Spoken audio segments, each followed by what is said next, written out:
আমরা এখানে পতেঙ্গাছি পাশে নোঙ্গর করা জাহাজগুলো নামে দেখে বলবো তোমাকে বন্ধ করেছে আমাকে এই দিদি চোখে নামে দেখে বলবো তোমাকে বন্ধ করেছে আমাকে এই দিদি চোখে আমি যে মাতাল হওয়ারই মতো হয়ে সমুদ্রের পাড়ে নোঙ্গর করা জাহাজের উপর ওঠার চেষ্টা করতেছি। সিঁড়িটা কিন্তু খুবই খারাপ, যে কেউ উঠতে পারে না সেখানে।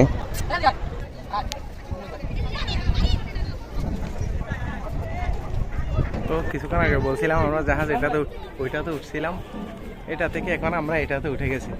এই যে দেখেন জাহাজ। ফাইনালি আমরা এখানে পতেঙ্গা সি বিচে আসলে, এখানে দাঁড়াও না তুমি, পতেঙ্গা সি বিচে আসলে অনেকেই এই জায়গাগুলো অনেকে ঘুরে না, অনেকে চেনে না। শুধু সি বিচের যেখানে পর্যটন এখানে ঘুরে সবাই চলে যায়, কিন্তু এখানে যে জাহাজ খুব কাছ থেকে দেখা যায়। সি বিচের এখানে গেলে জাহাজ কাছ থেকে দেখা যায় না, তবে এটা একটা অসুবিধা। তবে এখানে একটা সুবিধা হচ্ছে জাহাজ কাছ থেকে দেখা যায়, জাহাজে উঠা যায়। তবে জাহাজে উঠতে একটু রিস্ক যদিও বা, তবে খুব মজা লাগতেছে এখানে জাহাজে দেখে। এদিকে দেখাও এই অংশটা, তারপরে ওই পাশে ওই জাহাজটা দেখাও উপরে করে মোবাইল, খুব সুন্দর লাগতেছে। আমরা জাহাজের নিচে থেকে ভিডিও করছি, ওইটা উঠছি এখন এখানে উঠে আমরা ভিডিও করতেছি, ছবি তুলতেছি, এই আর কি। ঠিক আছে, পতেঙ্গা সমুদ্র পারে এই যে ভিউটা, এখানে এক পাশে ঝাউবন, এখানে ঝাউবন দেখো, আরেক পাশে খোলা মাঠ আর সমুদ্র, পাশে নোঙ্গর করা জাহাজগুলো, খুব ভালো লাগতেছে সেই সত্যি। এদিকে দেখো,